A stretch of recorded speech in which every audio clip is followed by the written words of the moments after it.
Welcome to the PARAcast. I'm your host, Tomas the Boss Hernandez, joining you from in front of. There's no sheets on the bed. They're in the wash. Sorry to do that to you guys. I know. Hygiene's important. Well, most of the time. Most of the time. You just angle the camera up a little bit. You'll be fine. Yeah, You'll be fine. You'll be fine. Don't have to worry about it. Let's get the old notepad out. Joining me tonight. He gave up on the news shooters match because the judge said he can't be around anyone under the age of 30 years old. It's Robert Wyatt. Stupid restraining order. Tell me what to do. What's the guy from Family Guy? Hey, little kid. It's like, I'm 31 years old. It's like, well, why don't you come over here and sit on my lap? Have you watched this shooter? Come over here. I know there's not a lot of chairs. There's one right here, big boy.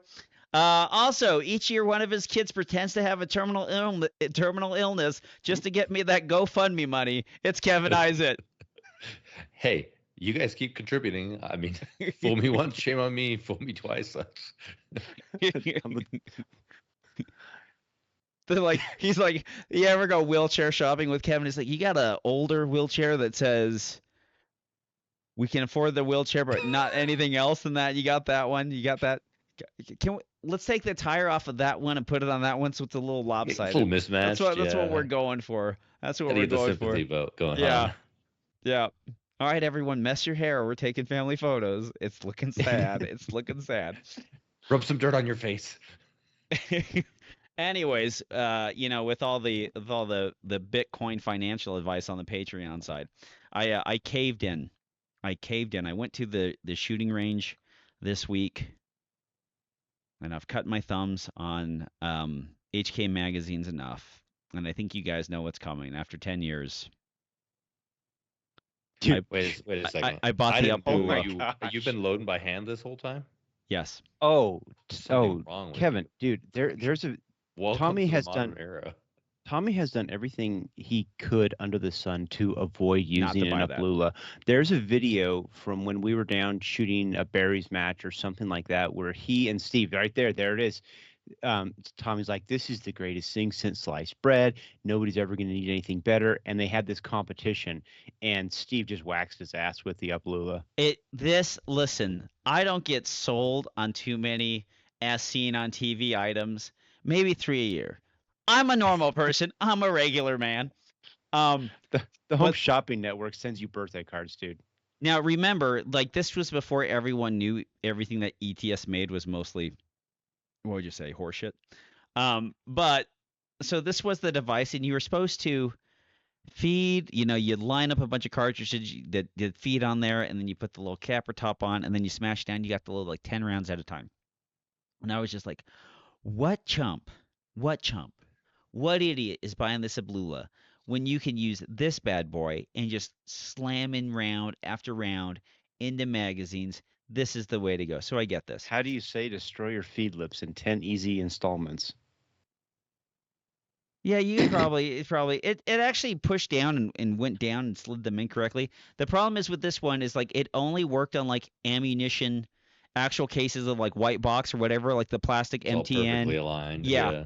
It doesn't work on that. And then two, the amount of force you have to do to smash rounds into this magazine also does something where it kind of pushes the magazine slightly out, and so then you'd run into the problem of it came out and then you're jammed up with bullets in the feeding hole, and They're then all you have that jammed, yeah. And it Listen, if you were using the Colt mags for the 9mm Colt mags, that actually, it's a viable thing. It works really well because it's open and it has that stagger, so you can just jam them all the way down in. But for Glock mags, it just always seemed weird how they were trying to get those to work that way. So Tommy, you just have to take a hint. Literally the first match I went to for USPSA, so this was, I don't know, 12, 15 years ago, I jabbed my mags by hand, and by the end of the day I had a blister on my thumb. I was like, well, this is dumb.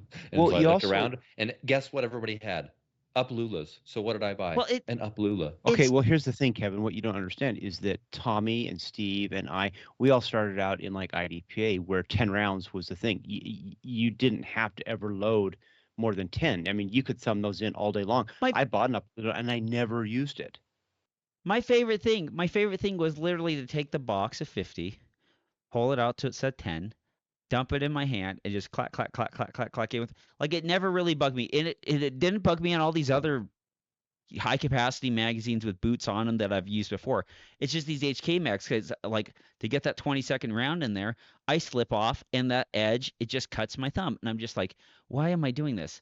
Now this better load MP5 mags, or I'm gonna be kind of pissed. But I was lit in there. I went to the range and I don't know if it does, dude, because I actually have one just for the MP5. just lie to me. Would someone just lie to me once? Tell me Oh, everything. it Just totally lie. works. Actually, the nice thing about it is you can use that same one to load MP5 mags and 308 mags. Oh my gosh, what a miracle deal. product. I feel like an asshole for not doing this. I just want someone lie to me every once in a while, just say everything's going to be fantastic. But yeah, Hey, so Tom, everything's fantastic.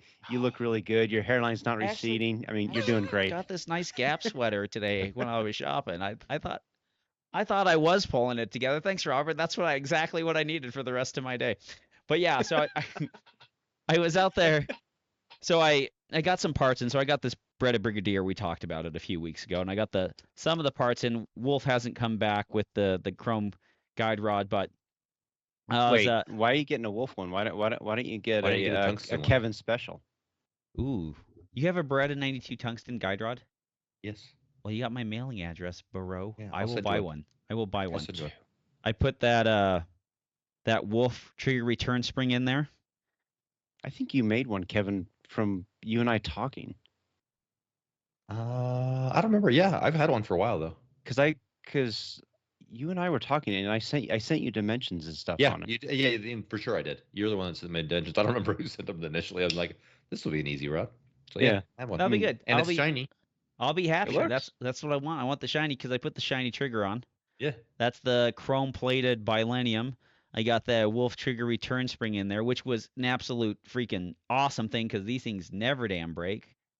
You know, Oh, I remember those, Tom. Yeah, that was, gosh, that was one of the better things I ever actually, because you told me to get that, and I put it in. I'm like, oh, this is like smart. Why doesn't Yeah. everybody else like CZ do this? yeah, it's like, oh, we're gonna depend on this little 2 gauge freaking little spring that wraps around itself. I was like, no thanks.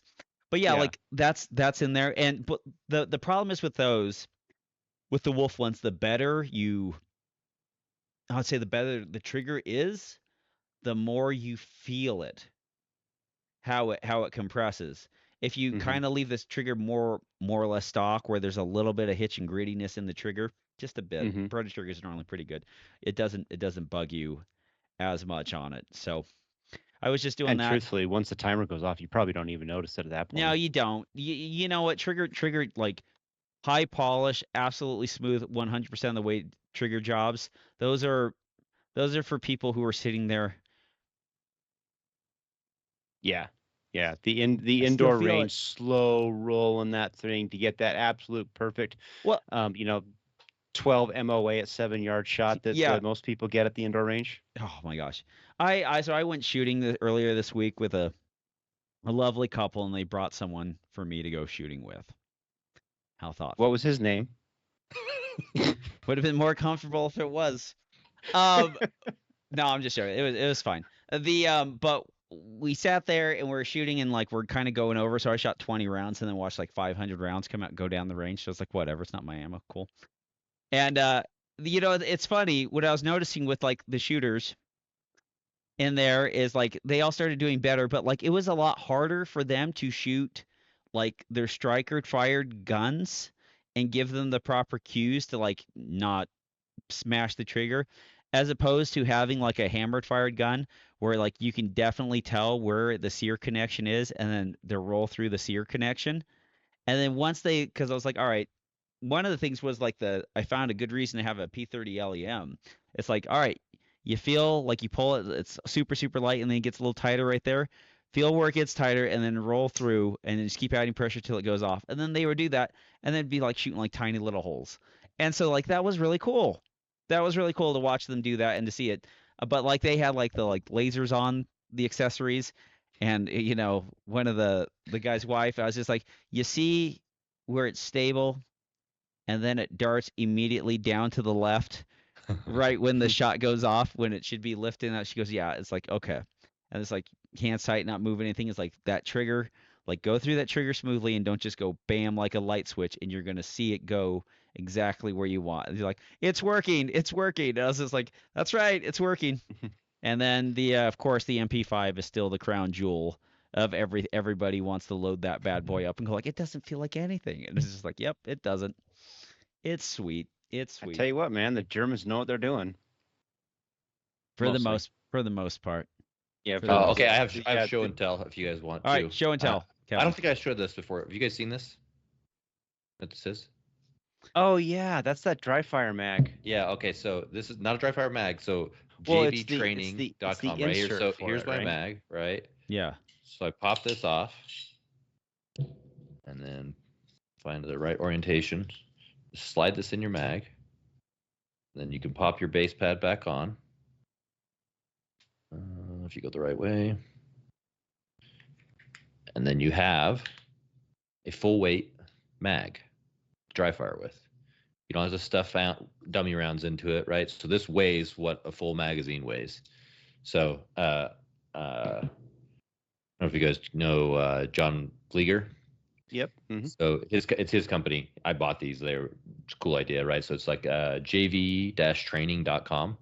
He has them for all the different mags, right? So I don't know, it's like $20 or something like that for those. But then you can throw them in and have fully weighted mags for your dry fire reloads. That's really cool. See, I've got something similar. You kind of can't see it. It looks like this. Yep. It's a bullet, and I put it into this, and I fill them up. Yeah, it works. But you saw how long that took, right? Like you can swap out real fast and just throw them in there without having to stuff. What you don't understand is I have dedicated dry fire mags because not I've got everybody's 150 some of these things. I know. The only downfall of it, and this is relative, is sometimes I do like to have a mag that's stuffed with rounds because you don't get the same back pressure, like you don't get the same insert pressure, right? It's the right weight, so your kind of aim makes sense, but you don't get the pressure like on insert. So if you're running 23 or 24 plus 1 rounds, you can't fill it. Like you don't get any resistance when you're going in, right? Yeah. Interesting. How's the follower? Can you hold that up to the camera so I can see kind of? So there's like no follower in it, right? Like it's my focus is gonna be back here. Yeah. So like the one thing too, it's like I would like a little bit little food for thought, like a little bit of rounded kind of to protect that, because like loading an empty magazine or a magazine that still has some part of especially the forward part of the lip. When like loading that the over insertion, yeah. Well, what happens is you can still bind up on that part of that forward lip, but when you have the top round in it, that rounds off, guides it in. That kind of guides it. It I haven't noticed that as much. I've noticed dry fire, like if I go with an empty mag, sometimes I have that issue. I haven't noticed that with these, but also I didn't get these until the end of the season, at which point I was shooting LO and had practiced all season reloads hard. So yeah. I like it. I mean, it really is cool. A cool thing, right? Like especially if you don't have a ton of mags to leave them stuffed. Right. Like I did. Usually I had a mag that I left stuffed just because I didn't want to unload it and reload it a bunch of times. But then this gives you the option. I bought a couple of these, and it'll go. I think he has like a 2011 version, and then like a small frame, a large frame, maybe I think version. So like I think 3 total, but the same one for my Canic works for the Walther, works for the DWX and everything. So it's cool setup. Yeah, I went when I had the magazine problems. What was it, 2-3 whatever weeks ago? As a solution, I just went and bought 6 new magazines because that's just what I do. And you took the issue magazines and threw them away, right? Recycled them. Oh, there's some. Were they really issued? I thought it was one magazine that had the issue. Well, I didn't know which one of the ones because I accidentally put them in. I know, Robert. I took it out of your hand and I handed it. I said, "This is the bad one. This is the bad one." And you put it there, and then I got home and I'm like, I threw them all on the bed, and I'm like, "Well, shit." Next time, Tommy, just smash it. Get a rock. Bam. Okay, the smart play would have been when I had Brandon Mantu's fiance. There was Endurance Laser Works. When I had them do it, I should have had her actually put like a 1, 2, 3, and 4. I just had her put my name on it. The smart Robert would have actually done that. I was not smart, and subsequently, when I dumped them on the bed, I'm just looking at them. And I'm like, I don't know which one's broken. I better just buy 6 more. Secondary show and tell. I put this on the Telegram too. Oh. So this is a steel frame, 4.5 inch. So this is new for my guide PDP. rods. Yep. Yeah, PDP steel frame. I don't know if you see the hole in the end there. Okay. The steel frame requires the hole for how it locks, like it locks up. So development platform here, testing. Actually, it'll probably release it really soon because I went and shot a bunch of rounds through it this weekend. Works great. This is nice. This could shoot a gun. So I shot it without the optic. I just put the optic on because I got the plate last night or whatever. But is it as I like that Vortex optic. it looks so this is the 8 MOA. I really like a big dot, and it's super clean, super clear. And I kind of agree with you generally, Robert, that it looks ugly, but on this gun, I don't think it looks ugly. Like I think it fits looks this great on that well, gun, right? Yeah, 100%. big square dots, big square looking stuff. That stuff what looks cool. Yeah, In goes science together. fiction, you like the Sulaco and Aliens. Does that look streamlined? Does that look sleek? No, it looks freaking badass because it's a jetted out brick kind of a thing. And I like so the PDP.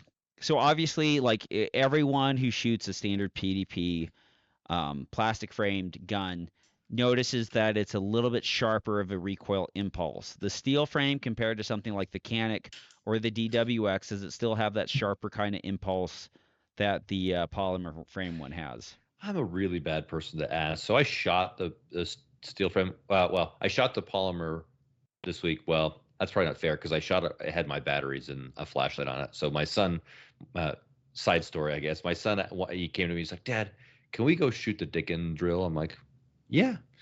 I'm like, "You're supposed to do it from concealment." I'm like, "But you can run on your competition rig because he doesn't conceal." And so we went up and shot that. That's what I would say when my kid's carrying a PDP to school every day. I'd say he doesn't conceal, officer. You kidding? He's 14. And so we went up and shot it. So I shot it with a Glock 17 concealed first. And I think I had 9 hits in 12 seconds or something like that. And then he shot it. He had 8 hits, not good hits, a lot of deltas and Charlies. And then I coached him after. I'm like, you got to prep. 40 yards is a long ways, right? Like you got to prep the trigger and then press, prep and then press. And he did about half the string right on the second go round, and then started just kind of ripping on the trigger. Yeah, attaboy. He still got what the kind of 8 hits. I don't know if it was supposed to be 8 A's or whatever. I can't remember, but he did all right with that. But so I shot his gun to help sight it in just to make sure it was zeroed. And then I shot the steel frame, and I'm like, I don't know. The steel frame is definitely softer still, but I don't know. I don't know that I think the PDP feels snappy. So that's just maybe my like lack of tolerance for that. Like I just don't. Does the steel frame feel significantly better? Like 3 times better? Does it feel 3 times better? No, well, for sure it doesn't feel 3 times better, and especially considering my son's PDP is set up with a TLR1 with 1 tungsten battery in it, so it's got an extra 6 ounces or so on the front. Yep. So it tracks pretty nice. So I don't know. It's not a fair assessment. I guess I'd take the light off and go shoot it and see. But I think it's a perfectly fine and fair assessment because that is something that you can do to both of the guns, and that is something a lot of people can do to the plastic gun. Is just tungsten front end of it and get it going, and it's they're pretty cost effective. The PDP is so good in its polymer form, and I think T-Rex even showed a video on it like this week, that the steel frame, I think it's cool, but like I don't think it's anywhere. $1,500 cool no, though. it's not 15. To me, Canic really nailed this, right? Because you have the Rival that came out, and it was like, I think new it came out, it was like $700 or something, right? Yep. And then the steel frame came out, and it was, I don't know, initially 1,100 or something, but you can get it for about 1,000, maybe less now. And like that's a good premium to pay for that. $300 extra dollars to get you the steel frame. That makes sense. To double the price, it's like, I don't know if it's there for that, right? Like the value is not there. It definitely makes it a more pleasant gun to shoot. And if money's not an issue, then sure. And especially if you're like, if the primary use is competition, then yeah, right? Like there's some other assessments you'd make if you had to carry this thing around all the time and didn't want to have an extra 10 ounces of steel on your hip all day. I think Right. the assessment is if you want the steel framed gun or whatever like that, like just buy the Shadow too. Because like even that's significantly Ironically, yeah, more because cost it's cheaper effective. than that by far. Or the Canic, right? Like Yeah, The the can Canic is also an it's excellent all gun. the same mechanism, even too, right? Like the Canic is yeah. it's a PDP or I guess that's the P99. question. I guess that's the question then is like who's the market that they're really pushing this to? I mean, because there's so many good options, like good viable options for a steel framed gun, whether you go with the Shadow or the Canic or things like that. And so it's like, are they marketing this thing towards competition, or are they marketing it just towards like Walther fanboys, people who just love the No, Walther platform? I'll I tell don't you know. who they're marketing it to. Yeah. They're marketing it to the same people who are perfectly willing to spend money on to spend $4,000 on a 2011, and they're like, well, I want something different than a 2011, and Oh, Eric so Steiner. when they when they drop down and look, and then they go like, well, I don't want like a poor gun, and then they go, well, this steel frame PDP, this looks like something classy that I would shoot, and it's got to be better because it's expensive. Right. Because we're all sitting here having the argument like it ain't worth it, especially for a polymer gun. Well, It ain't going to be worth it. But and those the guys are going to go, Walther is must be. more well made than the Canic. Not well made's It not right the right word, but it's got Has better better fit fit and and finish. finish. Yeah. Fit, finish, I quality mean, control like on I them's don't pretty notice it good. in racking, but like looking at the slides and the milling is much cleaner on the Walther. Um, I don't. It's too early to tell if the finish is better. I don't even know what's on the steel frame, And honestly. if you're The trying to optics cut steel is man really that, nice on it too. The way that they go in there, the geometry, the plate system's pretty nice. You know, they do have you got to send off to get a plate. It's not like as easy as the Canic, but you look at the Which isn't plates. bad. I did get the plate in a week and a half, I think. Yeah, So it's not bad. yeah. I mean, if you're trying to steel man a position for the Walther in that regard, then I mean, fit and finish actually means something because you could buy. I mean, there's a lot of guns that you can go out and buy. I mean, there's a lot of 2011s you can buy that they function and they work as they should, but it's the little things that really kind of like put Infinity, just hand and feet above everything else, just in the way that they finish the gun out. And at that point, it really is just a value judgment. It's like, Yeah. is this level of the gun being finished and nice and pleasant to hold and shoot and everything, like, is that worth the extra $500 to you as a consumer? And maybe, and to some people, maybe it is. Well, I think like if I compare to something like the DWX, so the DWX it's kind of in that $1,700 range. It's Yeah. really close to what the Walther is. I think the DWX has better fit and finish, right? Like it's still too early to tell, but I know that coating on the DWX, I don't know what it is, probably DLC or something, but it's hard, holds up against wear, holsters, everything, right? So Right. that's where, I mean, I guess if you go back to the Canic, the hard chrome version, that's nice, right? Like it's the same price too, I think now. The hard chrome holds up really well too. So that's I don't. Everybody's big on Cerakote, but it just doesn't hold up that well, Cerakote, right? Like I literally will look at a gun and then they'll be like, "Well, what's the finish?" And it's like Cerakote. Like when I look at the new Springfield Armory options in their 1911s, like the Emissary and Mhm. everything like that, if you scroll down, you look at that, it's like, "Well, what's the finish?" They're like Cerakote. And I look at Cerakote and I go like, "Why? Yeah. Why? Out of all things holy." Like I know we can't make Tennifer anymore because it's made out of cyanide. Because Tennifer was effing hard as nails. Some of those old Gen 3 Glocks, you could sharpen your knife off those damn things. Like that was pot metal. And the reason it's still as damn good as it is because of Tennifer. But you dump some cyanide in a lake and everyone gets mad about the groundwater. Whatever. But priorities.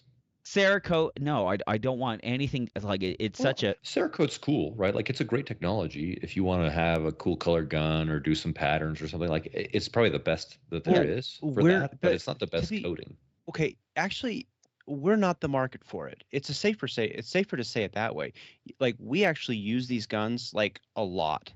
yeah. And so we're pulling them out of a holster a lot. We're kind of beating on them. Our use case is probably not what you want a good Cerakote but you see a lot of really pretty firearm designs and things that come out that have been Cerakoted. And in that market, I think the Cerakoting is okay. Yeah, To me, it's that's like fine. a step above Yeah. like rattle can, but I wouldn't do it. Like I wouldn't willingly do it on a gun. Yeah. Well, that's the one thing for like a lot of us that's hard chrome. Like I do not like stainless firearms. I do not like them at all. You know, but when I sit there and I see a hard chrome gun, I'm like, all right, that's kind of pimp. And it's not because it's stainless, it's because that shit's hard chrome. Like that stuff Mm-hmm. does not break. That stuff does not wear. Like that is a fantastic finish to put on like a hard used blaster. So Yeah, I'm not a blingy guy, but when that's the hard chrome cannon, I'm like, that's what I'm getting, right? Like, and but just wipes clean, right? the Just folds up. Yeah. the Canic is the perfect exception to this because the frame is a Cerakote frame. And like you look at No, the no. The frame isn't Cerakote on the hard chrome version. so I had a hard chrome Almost run and positive. I could be wrong. I had a hard chromed one, and the slide was hard chromed, and I was looking at, and then I looked at the finish that was on the frame, and I'm just like, man, this is like a 10 going out with like a 4. You know, like Yeah, it's not there the was same. definitely a difference between the two, right? Like I think they did like a matte finish. I swear it was still hard chrome, but it was not like the same. It was not I the don't know. same quality that they had put Yeah. into the slide for sure. But Yep. yeah, Robert, What I do? Well, this week we did the new shooter match, and that was a lot of fun. I ended up putting a post out that people a handful of people saw, and everybody thinks that I'm quitting the new shooter match. I'm Which not. you said in it. I'm not. I'm just like proud of these guys helping me. Yeah, no, and the we've talked about this on the show a bunch, but I've really kind of like gotten behind this idea of trying to get other people involved so that not because I want to leave, but it's just because like at a certain point, I'm not going to do this. you have to I mean, pass it. You have to pass the torch a little bit and like ease up on yourself a little bit because well, the one thing is like if you don't ease up on yourself, then other people don't learn, and then they don't get better. yeah, It's like the dad who wants to cut his lawn perfectly every time. Like he will like never teach his kids to cut the lawn so that it looks nice forever, and then it's just like, wow, my kids are like capable adults in a lot of other areas. Maybe they could mow the lawn, and it's like finally, and then you're just right. like, oh wow, I mean like, people call it the parable of the UpLULA. I don't know if you know this, but it's something like that. Well, and it's funny because I was talking to Steve Terry this weekend. He came out and shot the match, and I mean, you put so much time and energy into creating this thing, and it really does become it's your baby, and it's the everything to you. And so Thursday I had Zach do it, and he did a fantastic job. Awesome, like way awesome job. But he's going through and he's reading it, and I'm like, this is where I say this. Oh, he didn't say it, and I'm like, wait a minute, no, Rob, take a step back. This is how you do it. He's doing it his way, and you have to allow him to make it his own. And if he's not doing anything wrong, and he was doing a fantastic job. And it was this kind of this gut check moment of like, you need to let people learn. You need to let people grow and take and step into positions of leadership, because if you do, then yeah, you get to go, you have the ability to go do other things and help grow the club in other ways instead of always having to be just the everything. And it's I'm not right about it, but at the same time I kind of think I am. Well, you got to have somebody come up, right? Like, there's not a lot of people doing what you're doing, right? And if you can get somebody to come in and at least be your backup, so Yeah. when you're sick on Thursday, it doesn't die. And I think that's actually kind of a good point, because if we have a match or something like that, like we had Barry's Red Rock, and we didn't have a match because I was going down to St. George, and that's I remember Steve Terry telling me this a long time ago. Like one of the quickest ways to kill a club is to not be consistent. If everybody knows that the matches will be held the second and third Saturday of every month, then people plan their lives around it. And the second that you're like, well, we're not going to do it this month, or maybe we're going to come back, we're going to take the winter off. And I'm not throwing any shade, like, because I know like a bunch of the Midwest boys like Andy Erickson. They basically shut down the winter because the winter just kills them. I mean, it's not viable for them, and that makes perfect sense. But it is a reality that if you have people that are coming to something, and then you stop that, the likelihood of them going and finding something else to do, especially with their discretionary hobby income, it goes through the roof, and they may not come back. Yeah. And Yeah. that's just Well, reality. And I mean, like I've entered my off season, if you will, and last night I was looking at practice where I'm like, I could go to this match, and then I enjoy shooting, right? Like I am not practicing. I haven't dry fired since Barry's. Like I'm done. Like I'm taking a break, kind of mentally power myself for next season. But I still enjoy shooting, right? Like it's zen out there, and so it's nice to have that outlet. And if you get guys doing that, they are going to find somewhere else to go, get that fix, if you will. Right. And it makes total sense. Yep. Yeah. And like for me, it's like yesterday, I was actually thinking the same thing about the match yesterday. And I was going to just not go, but then, so I got a new camera, and I'm like, well, it's a perfect excuse to use it. So I drug the camera out, and it's a Canon R6 Mark II, and that thing has an electronic shutter. It's not as fast as that new Sony, but it'll do 44 frames a second. I'm like, cool. I'm gonna see how this sucker works, because I was like, maybe I can capture a bullet in the air or something like that. And so I took it out. Oh, I did. Yeah, I absolutely did. But I came home, and like about 3,500 photos later, I'm like, there's a shitload of editing to do on this. Click, trash, Yeah. keep, trash, keep. Yeah, I was like, maybe we'll tone this down next time. Fast shutter speed's good, but you get 30 photos of each person. Oh, it's nuts, because I mean, when you just hit the right arrow button and you can watch. I mean, it's like stop motion, just like da, da, da, da, da, da, and they're just moving with the gun. I'm like, okay, that's cool, but that was 100 and something photos. Yeah. I need to cut that back. But no, it's a lot of fun. I was really happy to see how well Zach did, and it's great. I mean, so I've got like 3 people. Who's it? Zach, Taylor, and Dirk. They're always coming out and helping, and Rory Norman's actually been coming out a lot more and helping, and it's surprising how much you just learn to rely on them being there. And I've like forever. Honestly, if I had to do this all on my own, I think I would have quit that thing a long time ago. And so it's awesome just to be able to rely on them. And I'd come down a lot more for that, especially because it's a good outlet on a Thursday night, but it's just such a long drive for me. Yeah, I know. I'm trying to. I've got it at 24 people that are shooting the match regularly now. That's somebody was telling me yesterday, like that's got to hold the world record for filling up. That match fills up so stinking fast. Well, and honestly, Robert, that's probably single-handedly the reason for 2 matches at Slipsa.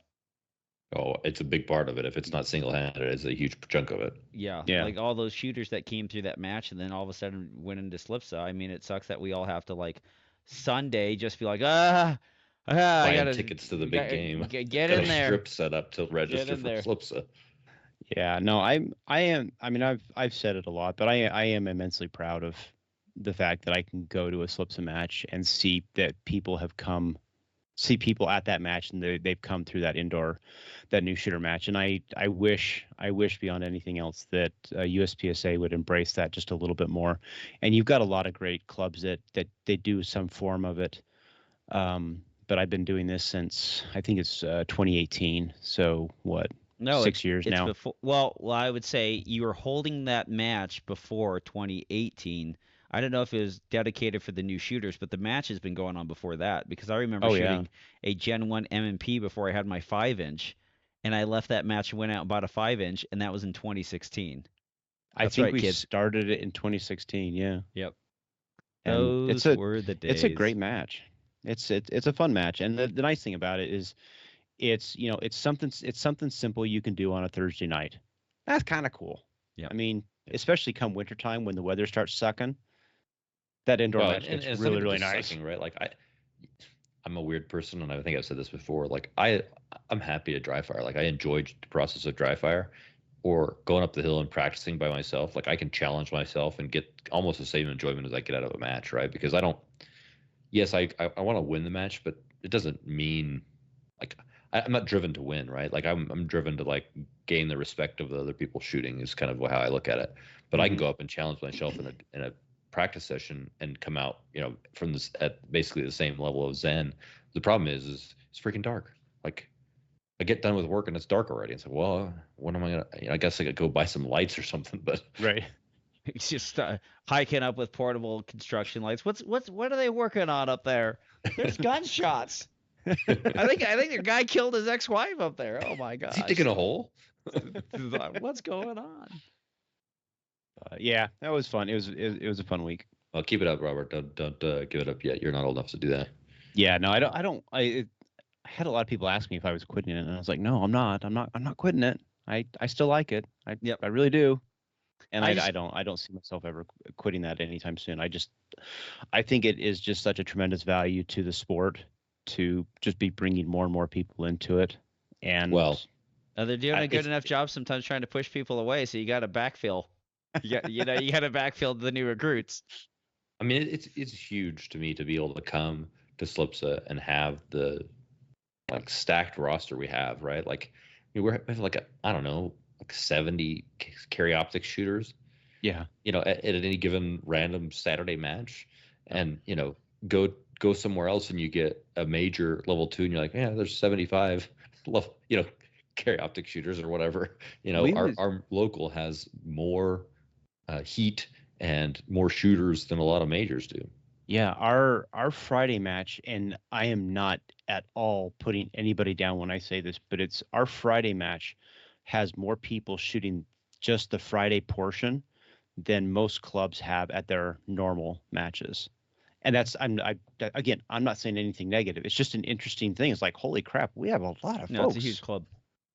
It's a big club now. I mean, it's basically it's a large club with satellite clubs. It seems like that's what Slips has turned into. Like it has like tertiary just satellite clubs that are hanging around it. But when you give up on your new shooters match, because it's just fun to keep saying that Robert's given up on it. Head on over to Dominate Defense and give yourself like a retirement gift because no one else cared. Get a Mach 1 speed belt, or you can get the most fantastic concealment belt over at American Operator Gear. Use promo code PARA10. Save 10% off your order. Also, swing on by Rune Tactical. Get a +1 follower, or depending on your magazine, it could be more. Kevin's holding it up right there. That little flat guy is going to get you a +1 round in there for those stages that require it, and you can get them. If you don't have to pass equipment, I mean, you could get a lot more in that. Oh man, if they're not doing equipment, get ready. 150 millimeters never looked so good. So check them out at Rune Tactical. Use promo code PARA10 and check out W74 guide rods. Get yourself a Beretta 92. Tungsten guide rod. Oh my gosh, look at that. So much niceness. Guide rods, springs, weighted batteries.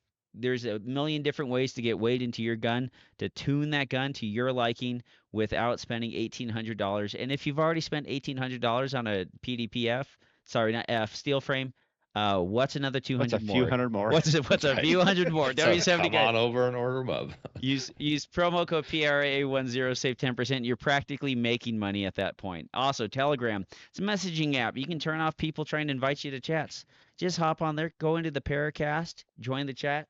You can talk to us whenever you want. You can also send us videos and messages and lots of AI-generated art. Robert? Oh, actually, you made me think of something. So if any of you guys use the iPhone to record your videos, try this. If it'll do it, try Cinematic, because I had a friend actually we tried this, and the coolest thing about it is when you go to edit like clip them down or whatever, you can change so much stuff in that. You can actually change where the thing's focusing. You can change all kinds of things that you can't do just in the normal. So if you get a chance, give that a try the next time you shoot a match. You'll be pretty pretty cool. Pretty I haven't videoed a match yet with it, but I played around with it. It's kind of cool. I was impressed. I looked at some of the iPhone. Like I've had my phone for almost 4 years. I was looking at the iPhone 16 but then I it's just like the UpLULA. It's just like Robert likes it. If I get one, he'll be like, so no, I'll get a Tommy, Galaxy S24. Tommy, okay. I just want you to get an iPhone because I'm tired of you fucking up our messaging. Well, you bitches in your freaking blue chat. Like someone pops in there with the green chat.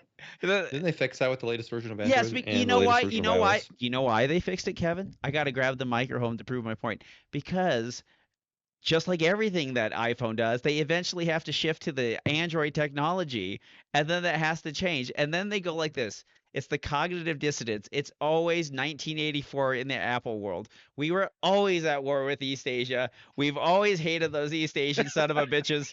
And then Listen, like if you just convert, we could stop arguing about this and be good comrades together. if we could just drink, we could just drink it together. It's just like the USB-C. Tommy, drink the blue milk, man. We're like you doing USB-C since 2017 everywhere else in the world.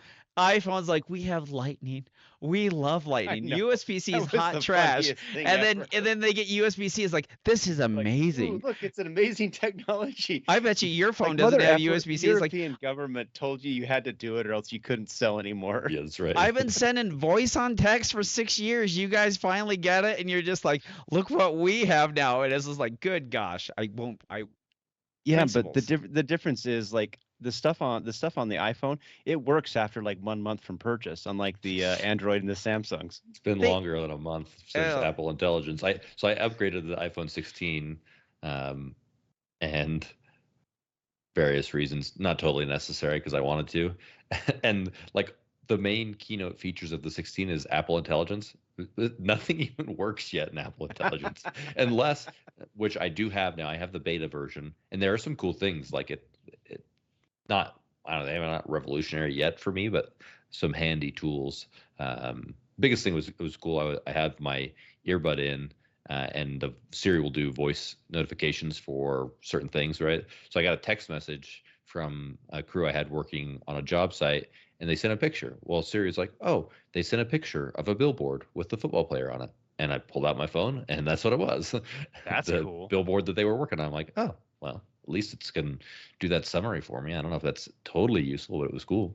Yeah, I don't really change the phone technology. I mean, I hung on to an iPhone 10 because my father had given it to me, and I hung on to that forever until I finally saw somebody who had you could do the 0.5 wide angle thing, and I was like, oh, okay, that's actually really good for what we do in shooting, and that's useful. And then I changed it, and outside of that, I'm just like, I'm not. I'll change it when I have to. Lack of foresight is why I changed, right? So I bought my iPhone 14 or whatever I had, and I bought the 256 gig version. Well, I ran out of storage because of all the damn shooting videos I took. Yep. And I'm not buying a damn subscription to Apple to store photos on iCloud. And so when I upgraded, I just got the bigger storage, and I'll keep all my photos on my phone. I literally. Well, I already back up all my photos to Amazon. Right? I need two things in a phone. Well, it's got to have three things. It's got to have a great camera. It's got to have a headphone jack, because every once in a while you forget your Bluetooth headphones, and you can buy a pair of jacked-in headphones, run those bad boys in, and then you're fine. And three, expandable memory. I don't know why everyone else is willing to pay like $250 more when I can go to Amazon? Was that $32 for a terabyte? And I just put it in my phone. Cheap now for and I just put a micro SD that how many gigabytes? Oh, mine has almost 1,300 gigabytes on it. How you're 256? Amazing. I swear. I won't do it. It's principle. It's a principle. It's amazing over here. It's amazing. It's like magic. Exactly. I'm pretty sure it's exactly Tommy, amazing. All I'm going to say is stop fucking up our chats. Easy. I want the blue messages. Robert, you chat on Telegram anyways. Yeah, it's like, what are you talking about? Like the Telegram, and that's the reason why we're there, because everyone's equal on Telegram, and the iPhone people can't be like, we're better than you, because we know they're not. They're out there getting It's the month of pumpkin lattes, and you know who's getting the pumpkin lattes? The Apple people shooting Shadow 2s. That's who's out there getting pumpkin lattes, not us. Not us. Me and Tim Heron, we like that pumpkin spice, baby. From my not so sort of sometimes almost always good friend Ron Davison. What's the best AIWB holster for a southpaw? I think the best AIWB holsters. Well, it kind of depends. Like if you want to compete from appendix, T-Rex arm sidecars really, really, really, really hard to beat. But for any other model that's not supported by them or that's actually meant for concealment, the JM Custom Kydex holsters are fantastic. That's basically what I've been getting. It's like I get a gun, JM Custom Kydex appendix holster. Their Wing 2.0 is my favorite, but most of the times you'll get like a Wing 2.5. And if you go onto their not their quick ship, but their custom order, and it only takes like a week longer than their quick ship stuff, there's a billion different Hmm. models of guns that you can get them for. So you're never going to really be locked out there. And so it's a super quality product for a very competitive price, and I just love them. I'll throw in a second. I'm trying to put this in the chat. The Black Arch holsters, for like I can still carry out of comfort, right? Like I'm going to conceal carry every day, so I want this to be comfortable. They do the kind of hybrid Kydex where it The full leather wraps the backy trigger thing? guide, but then it has like a leather. Let's see, Oh, it's leather on was like suede on one side, and then the other side's like almost like a neoprene kind of hard rubber kind of Yep. that's against the gun. I love that. So I carry a P365 and appendix, and I can wear that in the car driving 10 hours and still be comfortable, right? I love that aspect of it. Whereas, like, I've got and this is a bigger gun. I've got the Glock 17, I've got the T-Rex sidecar. And even without the sidecar, it just gets uncomfortable pretty fast, right? Because it's kind of jamming into you. It has no flex or kind of softness to kind of wrap around the gun. It wraps around, kind of bends around, but yeah, it's not a soft. But what it is for like if you're going to compete from it, it is Yeah, if you're going to super compete, it's way freaking better. Oh, yeah, yeah. stable rig. Yeah, Like if yeah, yeah. you if and the way that it bears the weight because how the weight's distributed on like if you're carrying like the full size gun, like it does a pretty good job. But yeah, it is. I think what Ron say was using Hellcat. Yeah, That's a I'm pretty not small gun, I sure. think, right? yep. So JMs. again, that's the guys from Black Arch make a good holster. They're local. They supported the Utah State match, so that's good. But pretty fast turnaround. I think it's like 5-6 days or something like that for a holster from them too. That's not bad. Let's see from Levi. What are your thoughts on using certain guns that don't conceal problems? For example, I've been using a Glock 47 where I feel it doesn't hide issues versus my 2011, which easily conceals some grip issues or trigger issues, for example. The Glock allows me to see or feel issues. Does that make sense? 100% makes Yep. sense. I think we talked about this. Bradley Merriam or whatever, guy Mhm. who's works with T-Rex and shot nationals. I think he was I don't know, Six. top 10 for sure. I can't remember, 6, something like that. He was saying the same thing that if he's shooting a match with a heavy gun, he can get like feels like he can get away, but the Glock will punish him, right? Like, and so it forces his fundamentals to be there all the time, and for Right. sure that's the case, right? So I guess the real assessment is what are you trying to get out of the competition, right? Like the forgiving nature is going to make you score better, I guess. But if it makes you lazy, then probably not. I don't know. It's kind of a double-edged sword there. So I'd say if you're really trying to drive home fundamentals and you can't tell when you have improper fundamentals with a heavy gun, then probably does make sense to shoot a Glock or something similar. Well, proper fundamentals when you transition into a more, what would you say, heavier gun or compensated gun or electrical optical sight like that, like you understand and you can run that gun a little bit better. But if you take people who are basically only shot open and then you go hand them a CZP09 and it's just like, all right, shoot it. And then you watch them struggle with the double action and struggle with everything else and then like Yeah. dip the gun because they're over returning the gun. Like it can show you a lot of things. But if you have those fundamentals from the base and then move into the other divisions, like Right. it gets better and it gets easier. And I think, you know, learning on like or taking the off season to learn on something like get yourself a polymer framed double action trigger and like just change the sights. Like go get a CZ Omega trigger, go get an HK P30 trigger or, a Beretta PX4 Storm or something like that. Get something lightweight with a double action trigger, change the sights on it so your eyes can see exactly what you're trying to do or a dot and go mess around with that. And that's going to teach you a lot about what you are what the gun is doing for you.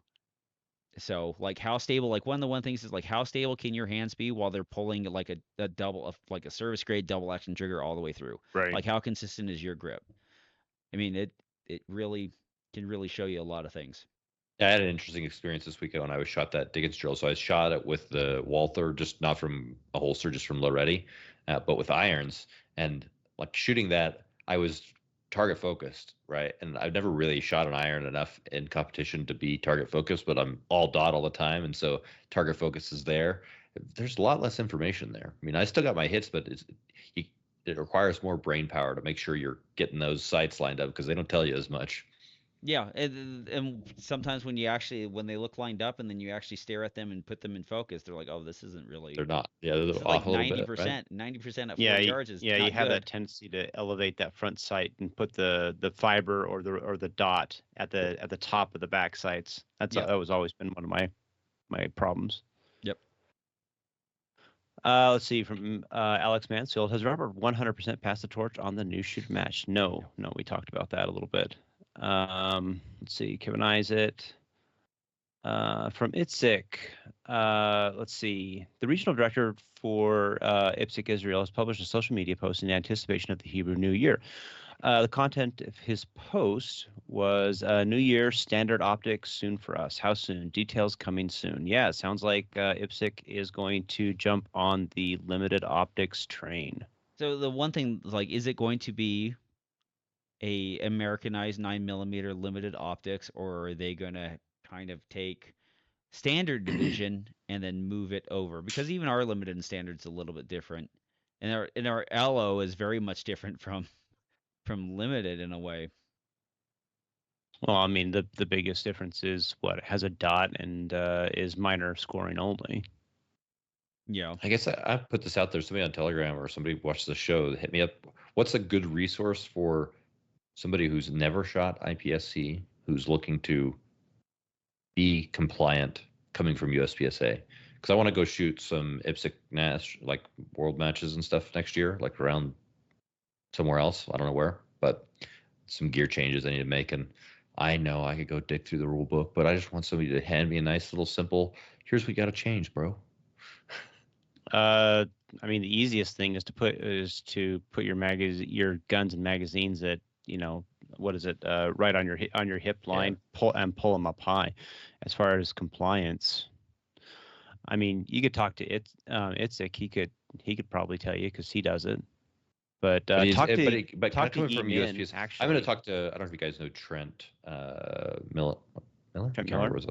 Yeah, he's just was shooting the Guatemala Open this year, his first kind of time traveling overseas. So he went to Guatemala and shot that this weekend. So he should be finishing up soon. You could also talk to Yi Min because he was down there shooting the South African whatever championship that they did, and he knows tons about it. I mean, as far as rules and compliance, so I could get him on the phone. He could tell me everything. Yeah. Look, I'm just lazy, okay? I don't want to go read the rule book yet. I will eventually. No, you're like 99.9% of all USPSA shooters. They learn the rule book 3 seconds at a time. I actually, that's funny. When I started USPSA, it was one of the first things I did is I got the rule book and just read through it. And it helps you a lot get going. But I'm not normal, but I'm feeling lazy at the moment. Yeah, if you have a video that I can watch somebody reading the rule book, I'll totally do that. If I have to read it myself, it ain't gonna happen. You're like me. Like, it's like, how do you know that you have crippling ADD? Oh, I read for about 7 minutes and I fall asleep. Is that it? What I get to listen to a book and then do something on the computer at the same time and retain both. Wow, this is great. This is amazing. And you mean the library will give me books that I can just listen to? What is this? Can you read this? I don't know. That's like 7 paragraphs. I don't know if I can do that. This is getting rough. You read an entire page of the book, you're like, what the hell did I just read? You go back and you do it all over again. You're like, yeah, I still don't remember. No. Oh man, Rob Moreno came out. We shot together. You have to get on the Telegram. He was looking very dapper. That's a damn good looking man there.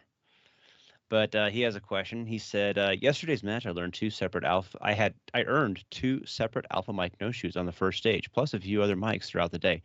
I've been trying to push splits and speed, and I think I'm losing focus on grip. Any thoughts on reeling my grip and accuracy back in? Don't need to reel anything in. Don't let speed determine how you shoot. You practice speed in practice and in dry fire. In the match, you let your eyes and sights dictate the pace at which you should shoot. Correct. So here's I'm going to break down this mystery for everybody. The bullets are going where the gun was pointed at the time that the gun was fired. No, that's bullshit. It cannot be that simple. It cannot be. So, like, I've got this guy in the other room. He's doing some voodoo witchcraft to help me be better.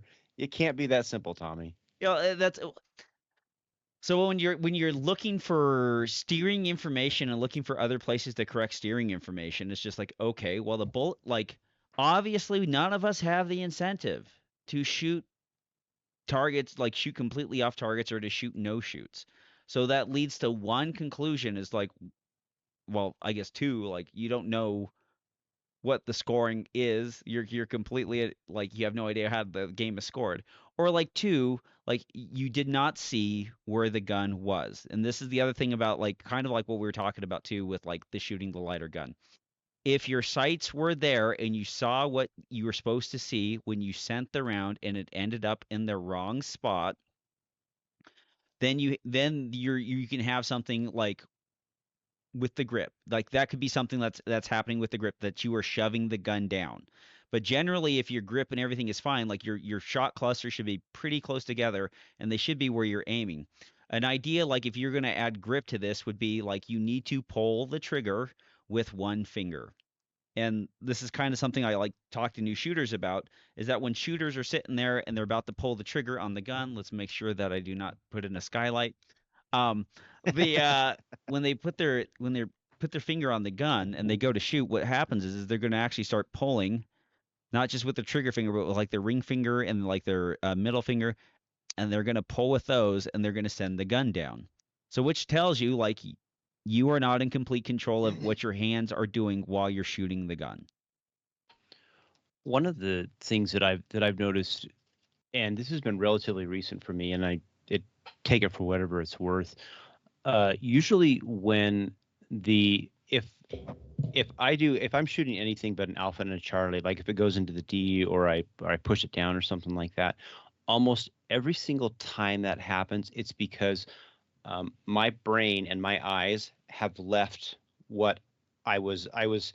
Andy Erickson says this, and for me, it's just such a good kind of like little mental tick. He says like, shoot the target with your eyes before you shoot it with the gun. And a lot of times in my case, like I'm looking at the A zone, but I know that I have to shoot that twice and then leave. And I shoot it the first time and then I start the leaving process and the gun is dragging away from it. And so it'll go, or else like I'm going to break my wrist to do a reload. And you can see, and this has happened enough times consistently that I now know when I'm doing it. Yep. And I had a couple of times I did that this season. That sounds bad, I guess, but a couple of shots in a match where I don't remember what the shot was, and it was either a delta hanging on the edge or a miss because my eyes left ready for the next target before the shot broke and I drug it off. And you need to see the sights lift, right? Yeah. Well, and it's so funny because I mean everything you say, Tommy, everything you say, Kevin, is and all the greats, all the things they talk about, absolutely 100% true. And for some reason when Andy said that on his show, I was just like, it was like this little mental tick. I'm like, yep, son of a bitch. That works for my brain. I'm like, okay, that actually makes a lot of great sense. Well, even if you're just trying to hammer on targets, like if you're just trying to look at I'm going to shoot an 11 split on every freaking target. As long as your eyes are staring where you want the gun to shoot for all 12 hundredths of a second that you're trying to shoot it at, like you're most likely going to hit. Where your eyes go, the muzzle of the gun will follow. It's just like a hammer and a nail. Look somewhere else and hit the nail. It's just like your body can, when it attaches something to its hands, it can literally feel the ends of something. You take the end of this Beretta, I can feel the spiral on the notebook. I can feel exactly how it feels. But so if you move your eyes, it completely goes wonky. But like the one thing that you have to do is like with your grip, you have to go out there and you have to shoot like doubles drills, and you have to go through with like dry fire, and you have to see like this is the what would you say? The pursuit of like the USPSA goal completely diminishes the marksmanship goal. Like go out there and shoot 2-inch dots at freaking 7 yards. And like how consistent are you? Or go shoot bullseyes at like 10 or 15 yards or 25 yards. Yep. Because that same grip that is required to shoot them is also the same grip that's required to shoot every single stage in USPSA in every shot. And if you're missing while paying absolute concentration to the sights, then you know that something's happening in the way that you're pressing the trigger or with your grip. But if it's not, then it's just a matter of staring where you would like to shoot for the whole time you're shooting it. Right. Well, Yeah, I mean, it's like fun- Steve Anderson says, right? Like most shooters, competent shooters in USPSA, their error is going to be a temporary lapse of visual patience. Ooh, Right? yeah, that's true. Right. And Yeah.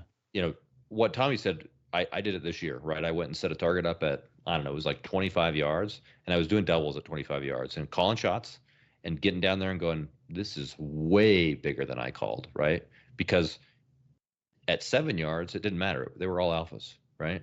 But you've got to have your grip sorted. And so your question was, how can I still pursue speed in a match? You can't. You can't pursue speed in a match. It's not, you don't have enough mental processing to execute a stage, have visual patience, and shoot the target with your eyes before you shoot it. And also think, let's rip the trigger fast, right? You've got to go develop that myelination or muscle memory or habit in practice or in dry fire, and then you'll have access to that skill subconsciously at the match. You can't do it consciously. There will be other areas that will suffer immensely if you try to do that. Yep. I mean, it's just when you literally say I have to burn this down, what you're saying is I am going to sacrifice something in the name of speed. Yep. And sometimes you actually have to do that, but and sometimes that's fun, but just recognize you're going to lose performance because of it. And everyone's happy with that sacrifice as long as they didn't happen. What happened to you is where they come back with 2 alpha alpha Mike no shoot. Everyone's happy with it. Everyone's happy with that. Like you come back with 8 Charlies, you're like, fuck, that was fast though. You're like, damn right, brother, that was fast. High fives. You come back with an alpha Mike no shoot and you're missing like 40 points and you're just like, them fundamentals. Looks good on the Instagram. Yeah, we know that because score pad on Instagram. That's the one where Kevin doesn't actually post the score. No score posted. No score, baby. So fast. Also, can we crop out that white target because the contrast of the bullet hitting the white it's pretty apparent? We'll just cut that. We'll just crop that. Last question from my very good friend, Mr. Brian Zent. Where were you all last week? I needed a fix of the PARAcast on Friday while driving 4 hours to western North Dakota for pheasant hunting. The hunting was great, by the way, and had to subsist on the methadone known as not another shooting show instead. I'm so sorry that you had to. Trying to start something here? I don't know. Trying to start a rivalry between the PARAcast. It's not a rivalry. If Andy ever actually gets up to as many shows as we do, then we'll have a conversation. But statistically, he's probably going to quit before we do. Oh snap! Bird. No. What did we try? It was my 25th anniversary. Jared had to take Todd all weekend. You were doing that, and I'm having the. I'm on the precipice of like spending every waking hour at UPS now because I just decided I'll just spend more time at UPS. And so like the weekends that I have with my kids, like it's just like I'm getting as much of this as I can because in the future I'll be like getting done at work Saturday morning at like 11 a.m. after being up, the previous night. So, Well, think of it like this. I mean, even we always try and get a show out. Sometimes even if I just do one on my own. I mean, we could be like the Hit Factor show and just have all the guests do the show for us. I mean, that's always an option. I mean, potentially I get Andy to come over because Andy always has an open invite. I'm not sure about Jeff though. I don't know about that guy. But no, yeah, we try really hard. I don't placate them. Like you guys, your Patreon's $1 a month. Like you get $1 a month, you get the same thing as if you spent 5. You've gotten over 10 years of free content. We're here, we do 45 shows a year out of the 52 weeks that are possible. And if you need a fix, like Go to the back click on it. catalog. Go click. There's a back. There's literally like go watch your Go- favorite go- episode from season Don't 3. go to the back catalog. Oh Tommy my wants gosh. you to go to the very first. No, don't episode. go back to the Oh, first please don't episodes. go that do far back. Like I don't even. mean, I don't like half- myself half the now. How stuff do you that think I gets- like myself then? Gee whiz. Yeah, I went back and listened to some of those, and I'm like, I can't believe I said that. Yeah, I know. Uh, You know what's it's like, funny? You know what's funny? I remember making an episode called like doing it like Ledecky, like Katie Ledecky, the swimmer, and that was in 2016. And there's been 2 other Olympics since then. Summer Oh, games. Feel Jesus. old. You feel old? Is that what it is? No, I feel old when I look into the camera and I see the crow's feet around my eyes. That's when I feel old. That's when I was No, just I like, feel super old when you get the Facebook memory 14 years ago. You're like, who's that little kid? yeah, who's that thin, handsome? What? What? Where did these wrinkles come from? Stop. No, I know. Freak, just every day dying a little bit. But I gotta. Just don't go so far and be like Matt Gates. Oh, dude, just get Botox the f up. Just. I don't know what he did, but he looks weird Dude. now. Well, he is from Florida, so what do you expect? What do they say? You're always 3 cuts away from clown face. 3 face surgeries, clown face. That's what Oh happens. God, who was it? Poor Kenny Rogers, man. Towards the end, man. Have you seen Madonna? Oh yeah. That poor girl. I mean, I remember her in the '80s, and like I picked pictures of her from the '80s, and like, man, that's like plastic surgery gone wrong, kids. Yeah. You I went used, too many I times. used, I used to They be can the only like stretch so much before the elastic just breaks. like Tom Cruise. You're seeing all the cuts he's had on his face. You're starting to see those. Like, oh, I'm watching that, and I'm like, oh man, like there's like a section of his face that seems like it's different from the back half of his face, and I'm just like, oh man. I used to be like, oh, Tom Cruise is just aging well. I was like, oh no, he's getting old too. Like you can see the cuts. It's just sad. It's sad. Well, it's not really sad. It's just the sad thing is that the next generation will never die because of nanomachines, but will be the last generation to die. So just and as we started the show, just like the dock workers, we're all getting phased out. Thanks for downloading, listening, and subscribing. We'd like to thank Kevin Eisent and Robert Wyatt. Well, sorry. For Kevin Eisent and Robert Wyatt, I'm Tom Nelson, being you peace-loving souls. We depart into the open water of the Sea of Life on a little tugboat we like to call the PARAcast. Good night, Doodles. everybody. Oh, doodles. You stepped on my line. He said my name first. I did. Sorry. Seniority order. Robert Wyatt, Kevin Eisent. I'm Tom Nelson. Am I being voted off the island? No, not yet. Not yet. Just being replaced. Zach's going to be here next week. We got to wait till your Bitcoin. Yeah, Oh crap! I just trained my replacement. Zach said he'd pay us in Bitcoin. He's coming in. He's getting in here. All right. Good night, everybody.